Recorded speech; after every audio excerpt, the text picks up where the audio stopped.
एका कंपनीमध्ये काम करणारं एक जोडपं असतं आणि ते जोडपं कंपनीमध्ये दिवसभर काम केल्यानंतर त्यांची जशी सुट्टी होते तसं ते त्यांच्या घरी जातात आणि घरी गेल्यानंतर घराचं दार उघडून पाहतात तर आतमध्ये त्यांचा मुलगा हा रक्ताच्या थारोळ्यात पडलेला असतो, त्याचा फक्त जीवच जायचा बाकी असतो।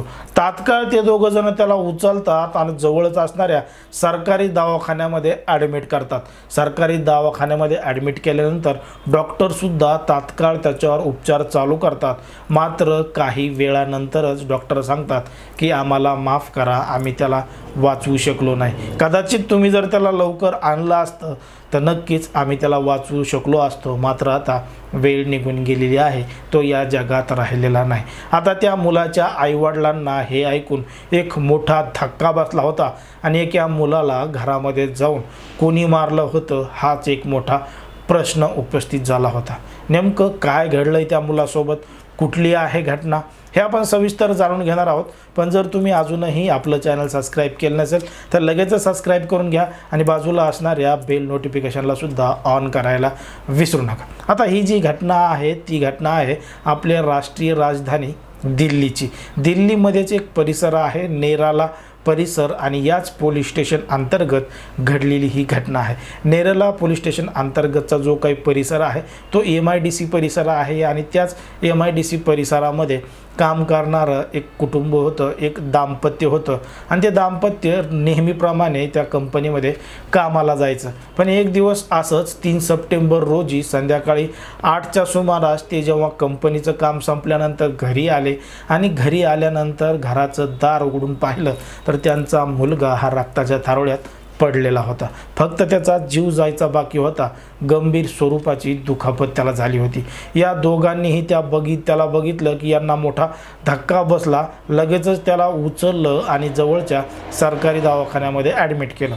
आता सरकारी दवाखान्यामध्ये ॲडमिट केल्यानंतर त्याच्यावर डॉक्टरने लगेचच उपचार बी सुरू केले, पण काही वेळातच त्याचा जीव गेला। डॉक्टर त्याला वाचू शकले नाही। डॉक्टरने सुद्धा माफी मागितली की जर तुम्ही लवकर आणलं असतं तर कदाचित आम्ही त्याला वाचवू शकलो असतो।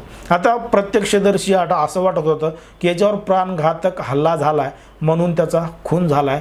या घटनेची संपूर्ण माहिती डॉक्टरांनी लगेचच स्थानिकच्या नेरला पोलीस स्टेशनमध्ये दिली आणि पोलीस त्या दवाखान्यामध्ये हजर झाले। पोलिसांनी संपूर्ण घटना त्या आईवडिलांना विचारली तर त्यांनी सांगितलं की आम्ही अशा कामानिमित्त कंपनीमध्ये कामाला जातो, सकाळी गेलो की डायरेक्ट संध्याकाळीच परत येतो। आता हे कोणी केलं असावं, काय केलं असावं, हा सुद्धा एक मोठा प्रश्न होता आणि हाच प्रश्न पोलिसांना सोडवायचा होता। आता काही तासांनंतर म्हणजे दुसऱ्या दिवशी जेव्हा पोस्टमॉर्टमचा रिपोर्ट आला त्या रिपोर्टमध्ये सुद्धा समजलं की या तरुणावर, या मुलावर प्राणघातक हल्ला झालाय। एका धारदार शस्त्रानं त्याच्यावर हल्ला करण्यात आलाय आणि म्हणूनच त्याचा जीव गेलाय। इतर काहीही त्याच्याबद्दल नाही। जेव्हा पोलिसांनी चौकशीला सुरुवात केली तेव्हा पोलिसांनी त्याच्या आईवडिलाला विचारलं की तुमचा जो मुलगा आहे राहुल, त्याची कोणासोबत दुश्मनी आहे का, तो कोणाच्या संपर्कात आहे का आणि तुम्हाला कोणावर काही संशय आहे का। त्याच्या आईवडिलांनी सांगितलं नाही, आमचा मुलगा तसा काही कोणावर संशय घेण्यासारखा नाही आणि त्याचीही जास्त कोणासोबत दुश्मनी नव्हती आणि सहसा जास्तीत जास्त तो घरामध्येच असायचा, नाहीतर काही इकडं तिकडं फिरलं तर तेवढंच, नाहीतर बाकी तो घरीच असायचा। आता आईवडिलांना असं सांगितल्यानंतर पोलिसांनी तपास करायला सुरुवात केली। कसून चौकशी करण्याचं ठरवलं, कारण की एका तरुणाचा घरामध्ये घुसून खून करण्यात आला होता म्हणून पोलिसांना एक मोठा दबाव त्यांच्यावर आला होता आणि काहीही करून लवकरात लवकर तपास लावायचा होता। पोलिसांनी जेव्हा आजूबाजूच्या परिसरामध्ये इकडचे तिकडचे लावलेले CCTV कॅमेरे तपासले, त्याचा जो मोबाईल होता तो मोबाईल तपासून पाहिला, कोणासोबत बोलणं झालंय, काय झालंय, तरीसुद्धा पोलिसांना काहीही त्यामधून माहिती मिळत नव्हती। बघता बघता काही दिवस उलटले तरीसुद्धा त्या आरोपीचा शोध लागत नव्हता। तो आरोपी नेमका कोण असेल हे सुद्धा माहीत होत नव्हतं। पोलिसांनी जेव्हा अजून तपास कसून चौकशी करण्याचं ठरवलं, त्या मुलाच्या आईवडिलांना पोलीस स्टेशनमध्ये बोलवलं आणि सांगितलं की तुम्ही आम्हाला बारीकच्या बारीक गोष्ट सांगा आणि ही गोष्ट सांगायला विसरू नका, कारण की कदाचित काय होतं, तक्रार करताना जे आपण सांगतो त्याच्यामधून एखादी लहान गोष्ट आहे म्हणून ते सांगायचं विसरत असतात. त्यामुळे तुम्ही असं काही विसरू नका. जे तुमच्यासोबत त्या दिवशी घडलंय ते सुरुवातीपासून घडलेली संपूर्ण प्रक्रिया आम्हाला सांगा. तेव्हा ते जे दोघं जण आईवडील आहेत ते संपूर्ण जी घडलेली घटना आहे ते सांगतात आणि तिथूनच पोलिसांना एक क्ल्यूसुद्धा मिळालेला असतो. ते दोघं जोडपे सांगतात की ज्यावेळी आम्ही कंपनीतून घरी आलो त्यावेळी घराला लॉक होतं आणि लॉक उघडून आम्ही आतमध्ये प्रवेश केला. मग पोलिसांनी विचारलं की तुमच्या घराला लॉक होतं आणि आतमध्ये त्याचा मृतदेह पडला आहे आणि मग लॉक कोणी केलं, असा देखील प्रश्न पोलिसांना पडला आणि तपासाला तिथूनच सुरुवात केली. मग त्यांनी विचारलं की तुमच्या घराच्या कुलपाची चावी कोणाकोणाकडे असते. ती म्हणे एकतर चावी आमच्या दोघांकडे असते आणि दुसरी चावी जो आतमध्ये असलेला मुलगा होता त्याच्याकडे असते आणि तिसरी जी चावी आहे ती आमच्या मुलीकडे असते आणि तिचं लग्न झालेलं आहे आणि ती याच परिसरामध्ये एका व्यक्तीसोबत राहते. तिनं लव्ह मॅरेज केलं आहे आणि ती त्याच्यासोबतच राहते. कधी कधी घरी येते, आम्ही कंपनीत जातो, मुलगा आमचा बाहेर जातो, म्हणून तिला जेव्हा काम असेल तेव्हा ती घरी लॉकचा दरवाजा उघडून यायची आणि प्रवेश करायची, जिला काय पाहिजे ते घेऊन जायची, म्हणून तिच्याकडंसुद्धा एक चावी ठेवलेली होती. आता पोलिसांनी त्या मुलीचा तपास चालू केला, त्या मुलीला तपास केला, त्या मुलीला चौकशीसाठी बोलवलं. मुलीनं कसून चौकशी केली. तिला विचारण्यात आलं की तुझ्याकडं चावी होती आणि या चाव्या फक्त घराच्या 3 जणांकडेच आहेत, मग हे कृत्य कसं काय घडलं. ती म्हणे याबद्दल मला काहीही माहीत नाही, कारण की ज्या वेळेमध्ये तो गुन्हा घडला आहे त्या वेळेमध्ये मी मार्केटमध्ये काही कामानिमित्त गेले होते. मग ती ज्या ज्या ठिकाणी गेली होती तिनं जे जे सांगितलं होतं पोलिसांनी ते तपासून पाहण्यासाठी खरंच ती त्या ठिकाणी गेली होती का हे तपासून पाहिलं तर खरंच ती मार्केटमध्येच होती. ज्या ज्या ठिकाणी ती गेली होती त्या त्या ठिकाणच्या CCTV कॅमेऱ्यामध्ये ती आलेली होती. मग पोलिसांचा संशय तिच्यावरून दूर हटला आणि पोलिसांनी तिच्या नवऱ्याला ताब्यात घेतलं. तिच्या नवऱ्याचं नाव होतं विकास. आता पोलिसांनी विकासला ताब्यात घेतलं आणि त्याचीसुद्धा कसून चौकशी केली. त्यानं सुद्धा सांगितलं की अशा अशा पद्धतीनं मी सुद्धा माझ्या काही कामानिमित्त अशा अशा ठिकाणी गेलो होतो. पोलिसांनासुद्धा त्याच्यावर काही संशय आला नाही. मग दुसऱ्या दिवशी पोलिसांनी परत त्याला चौकशीसाठी बोलवलं आणि काल जे सांगितलं होतं आज ते परत सांगण्यात सांगितलं. पण तो जो विकास होता त्यानं काल काय सांगितलं आहे, कुठं कुठं गेला होता, ज्या पद्धतीनं त्यानं काल स्टोरी सांगितली होती त्या पद्धतीनं तो सांगताना दुसऱ्या दिवशी चुकत होता.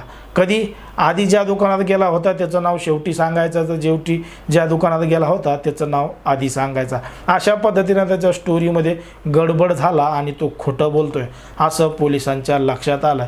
मग पोलिसांनी पोलिसांच्या पद्धतीनं त्या विकासला विचारलं तेव्हा त्यानं खरं खरं सांगितलं आणि त्यानं कबूल केलं की मीच त्या 16 वर्षाच्या राहुलचा खून केला आणि बाहेरून कुलूप लावलं. मग पोलिसांनी विचारलं असं काय गुन्हा केला होता त्यांनी, असा काय घडलं होतं त्याच्याकडून की डायरेक्ट तू त्याला एका धारदार शस्त्रानं त्याच्यावर हल्ला करून त्याचा खून केला आहे. तेव्हा त्या विकासनं सांगितलं की एक दिवस असंच हा राहुल त्याच्या बहिणीकडे रक्षाबंधनच्या दिवशी आमच्या इथं आला होता आणि आमच्या इथं आला, मग दिवसभर राखी वगैरे हे सगळे कार्यक्रम चालले, जेवण गिवण त्यानं सगळं आमच्या इथंच केलं. मात्र जेव्हा संध्याकाळी झोपायची वेळ झाली तेव्हा तो म्हणत होता की मला माझ्या बहिणीसोबतच झोपवायचं आहे, मी वेगळ्या रूममध्ये झोपणार नाही. मग विकासला वाटलं की हा ठीक आहे, काही हरकत नाही, तो त्याचा लहाना भाऊचा आहे आणि बहीण भावाचं नातं हे अगदी पवित्र समजलं असतं. कदाचित तिनंच त्याला लहानपणापासून सांभाळलेलं आहे आणि त्याला तिच्या विना झोप येत नसेल, म्हणून त्यानं कबूल केलं की ठीक आहे त्याला तिथं झोपू दे बाबा, मी दुसऱ्या रूममध्ये जाऊन झोपतो. पण जेव्हा मध्यरात्र झाली या विकासला त्याच्या बायकोशिवाय झोप येत नव्हती. जेव्हा हे संध्याकाळी उठून त्याच्या बायकोच्या रूममध्ये गेला तेव्हा तो राहुल त्याच्या बहिणीसोबत म्हणजे याच्या विकासच्या बायकोसोबत नकोच त्या अवस्थेमध्ये त्या बेडरूममध्ये दिसला. आता त्याची जी बायको होती ती त्या राहुलला विरोध करत होती, नाही नाही असं नाही तसं नाही, या दोघांमध्ये वादविवाद चालू होते. पण तो विकास एकदम नको त्या अवस्थेत होता आणि तीसुद्धा नको त्या अवस्थेमध्ये होती आणि हेच पाहून विकासचं डोकं सटकलेलं होतं, विकासचं डोकं सणकलेलं होतं. त्यावेळी मात्र तो काही म्हणला नाही, पण दुसऱ्या दिवशी त्यानं त्याच्या बायकोला जबाब विचारला आणि सगळं काही खरं खरं काय आहे ते सांग, तुला लाज वाटते का, असं आहे का तसं आहे का, नात्याला काळीमा फासणारे घटना गोष्टी तू अशा करते का. तेव्हा त्यानं त्याच्या बायकोला विचारलं, तेव्हा त्याच्या बायकोनं सांगितलं की हा जरी माझा लहाना भाऊ असला तरीसुद्धा तो मला अनेक धमक्या द्यायचा आणि मी जर त्याच्यासोबत संबंध ठेवले नाही तो जीव देईन, असं करीन तसं करीन, अशा धमक्यासुद्धा तो मला द्यायचा. म्हणून मला नाईलाजाने त्याच्यासोबत तशा पद्धतीनं ते करावं लागायचं. त्यामध्ये माझा काहीही दोष नाही. तो माझ्यासोबत जबरदस्ती करायचा आणि नाही ऐकलं तर जीव मरेन किंवा जीव देईन असं काही धमकी द्यायचा, असं त्याच्या बायकोनं सांगितलं. त्याच्यानंतर त्या विकासनं त्या राहुलला सुद्धा अनेक वेळा समजून सांगण्याचा प्रयत्न केला आणि तो आमच्या घरीसुद्धा येऊ नको असं सुद्धा सांगितलं. पण तो राहुल होता 16 वर्षाचा, तो मात्र काही ऐकायलाच तयार नव्हता आणि दिवसेंदिवस त्याचे कारनामे वाढतच जायचे आणि तो नेहमी घरी येऊन परेशान करायचा.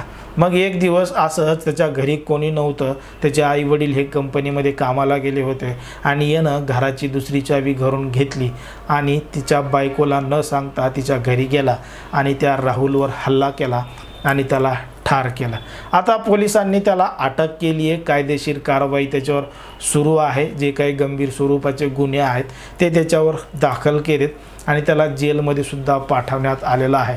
पोलिसांनी जेव्हा विचारलं की तुझ्याकडून तू जे काही गुन्हा केला आहे त्याचा तुला काही पश्चाताप वगैरे काही आहे का, तर तो म्हणतो नाही अजिबात, मी जे कृत्य केलं आहे त्याचा काहीही पश्चाताप मला नाही, कारण की मी त्याला वारंवार समजून सांगण्याचा प्रयत्न केला पण त्यानं काहीही ऐकलं नाही. मी जे केलं आहे त्याची जी सजा मिळेल ती मी भोगायला तयार आहे, असं सुद्धा त्या विकासनं सांगितलं.